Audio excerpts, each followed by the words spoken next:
Everyone knows that the right star can make or break a movie, and sometimes that's literally true too. Here are some of the actors who have single-handedly doomed a project to development hell.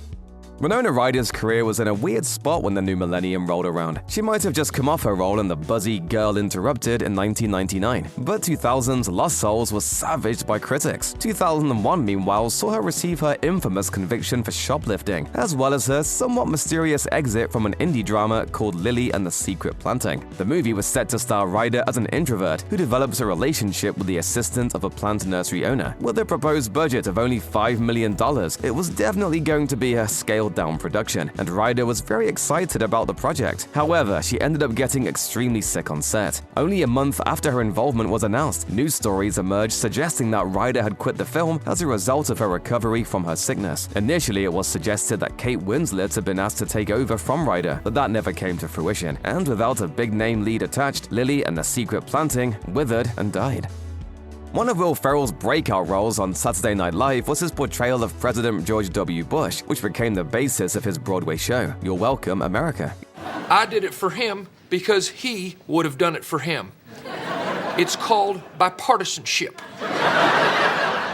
Given his long-term success playing an exaggerated version of a former president, it might not be a surprise that Ferrell considered doing it again in 2016. However, things are a little bit different for Reagan, a movie Ferrell was announced to be producing as well as starring in. The film was set to see Ferrell play the US president throughout the bulk of the 1980s. It was also revealed that the movie would have seen Ferrell perform as Reagan in the later years of his presidency, seemingly poking fun at the Alzheimer's-induced dementia that Reagan was beginning to suffer around the time. This sparked a significant backlash from not only the Alzheimer's Association, but also Reagan's children, Michael Reagan and Patty Davis. Davis took things further when she penned an open letter via the Daily Beast, in which she severely condemned the planned movie for making light of the disease. She wrote, "Perhaps you have managed to retain some ignorance about Alzheimer's and other versions of dementia. Perhaps if you knew more, you would not find the subject humorous." Unsurprisingly, Ferrell dropped out of Reagan just 2 days after the ill-advised film was announced. The movie was canned soon after.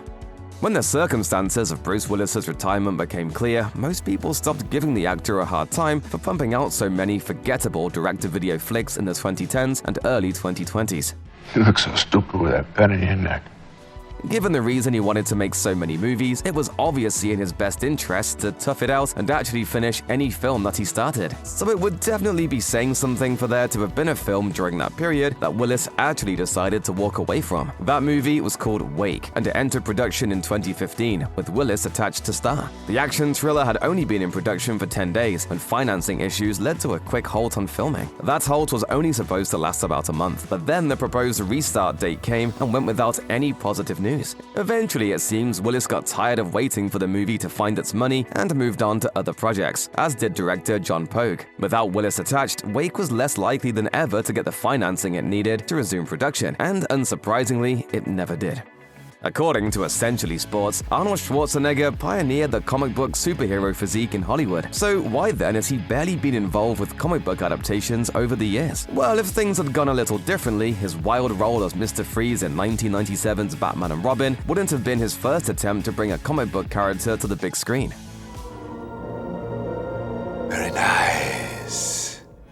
Back in the 1980s, Stephen E. D'Souza, who pens the screenplays for the Schwarzenegger films Commando and The Running Man, was all lined up to work with the actor a third time. Sergeant Rock was based on the DC Comics World War II soldier character of the same name, and D'Souza had Arnie in mind for the title role. The project would have also reteamed Schwarzenegger with his Predator director John McTiernan. The film collapsed, however, when Schwarzenegger was informed that he'd have to travel to Europe for the shoot. He had been assured that production would take place in the US, so he walked, and Sergeant Rock was no more. Years later, D'Souza told Den of Geek, "The fact that Arnold didn't make the movie and didn't get sued makes me think that somewhere there must have been a binding memo from a lawyer or from within the studio confirming that he was promised a US shoot. So that's why the movie came to a complete halt." After Pulp Fiction saved John Travolta's failing career, the actor went through a renaissance for the ages, eventually affording him the kind of success that most actors barely see in their lives. We happy? Yeah, we happy.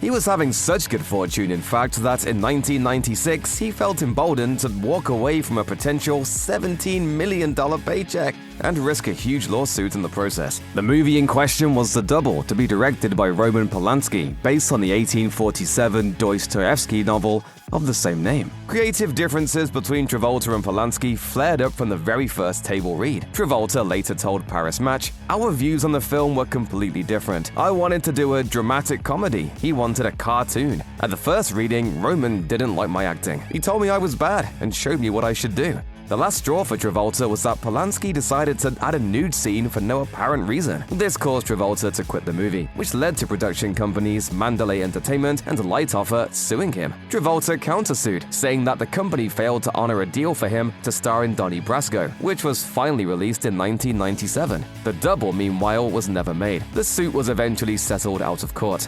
Arrive Alive seemed to have everything going for it when it was first announced in 1989. A script from the duo who penned the subversive holiday hit Scrooged, the director of National Lampoon's Christmas Vacation, and top lead talents in Willem Dafoe and Joan Cusack. It was to be a noir rom-com hybrid starring Dafoe as a detective and Cusack as his exotic dancer female foil. But to make the obvious joke, Arrive Alive did anything but that. It seems that Paramount ordered the movie based on the talent and premise alone, and wasn't fully prepared for how dark the script turned out to be. It was so dark, in fact, that Bill Murray, of all people, turned down a lead role due to the excessive violence in the script. When the studio saw the dailies from the first few weeks of filming, it demanded that slapstick comedy elements were added to the movie to liven things up. Murray would have pulled that off just fine. Dafoe, however, wasn't confident in his slapstick comedy abilities and subsequently quit the movie. Only 18 days into shooting, production on Arrive Alive was shut down, and when a replacement for Dafoe couldn't be found, it was canned for good.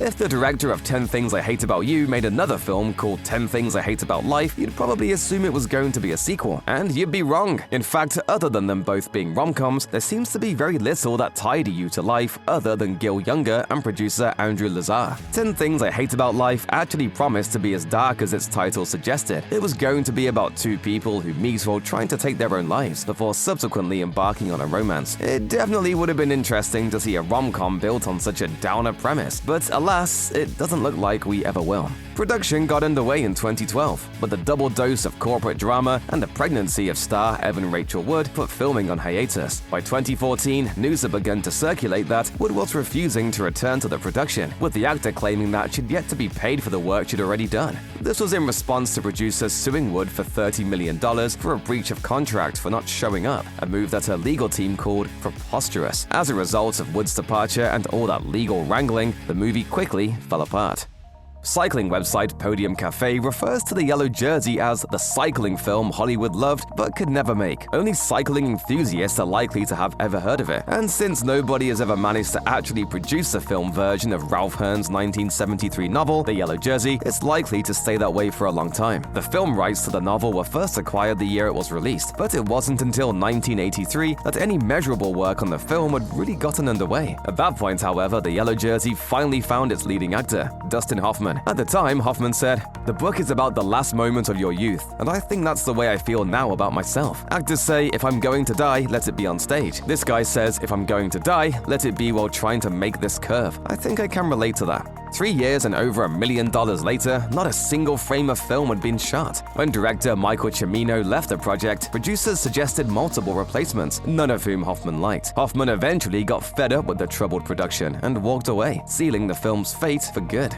Darren Aronofsky's The Fountain finally hit theatres in 2006, but it almost didn't happen. The original version got the axe when Brad Pitt bailed out. Warner Brothers was so sure it was over that they started auctioning off these massive sets they'd built in Australia, like a 10-story Mayan temple. Back in 2002, just weeks before filming was supposed to kick off, Pitt walked because his script changes weren't accepted. He went on to do Troy instead. After Pitt left, there were whispers about Mel Gibson, George Clooney, and Russell Crowe stepping in, but nothing panned out. Aronofsky initially threw in the towel, but couldn't let go of his dream project. A few years later, he pitched Warner Brothers again with a plan to slash the budget big time, from $100 million down to $35 million, and they bit. Aronofsky brought Hugh Jackman on board as his new leading man and finally got The Fountain made. John Wayne did a few comedies in his time, but he was never willing to poke fun at the film genre that made him famous, and this once led to a film being shut down. When Peter Bogdanovich was first getting started as a filmmaker, he teamed with novelist Larry McMurtry to write a script about the final days of the American West. The movie, to be titled Streets of Laredo, would have taken playful jabs at the various tropes of the genre, which is the part that John Wayne took umbrage with. Don Graham, a professor of English at the University of Texas at Austin, later told Texas Monthly, John Wayne wasn't going to lend himself to a total critique of the genre he had been working in for 40 years. He wasn't going to make Blazing Saddles. And no sidewinding, bushwhacking, hornswoggling, crocker is gonna roll away biscuit cutter. When Wayne bowed out of the film, it all fell apart. It had been written with Wayne in mind, after all. McMurtry would later dust off some of the ideas he had devised for Streets of Laredo for his Pulitzer Prize-winning novel, Lonesome Dove, which was adapted into a hit miniseries starring Robert Duvall. The book itself eventually received a follow-up called, you guessed it, Streets of Laredo. Tony Jaa had been kicking around for a while before 2003's Ong Bak, Muay Thai warrior, put him on the map. In addition to helping introduce both the art of Muay Thai as well as Thai cinema to the world, the biggest impact of Ong Bak was arguably the fact that it announced the arrival of film's newest action star. However, it would be over a decade before Jaa made his Hollywood debut in 2015's Furious 7. Going to Hollywood was a childhood dream, the actor told reporters at the time. It was in making the leap to this uber-popular action franchise that Jaa reportedly got another movie cancelled. At the time, Jaa had already been working on a movie called A Man Will Rise with a Thailand-based production company. The company claimed that Jaa breached his contract by leaving the film with only 20% of it completed, insisting that the actor give back the money already paid to him for the project. The film was never finished, while Jaa went on to star in several action movies in the years that followed.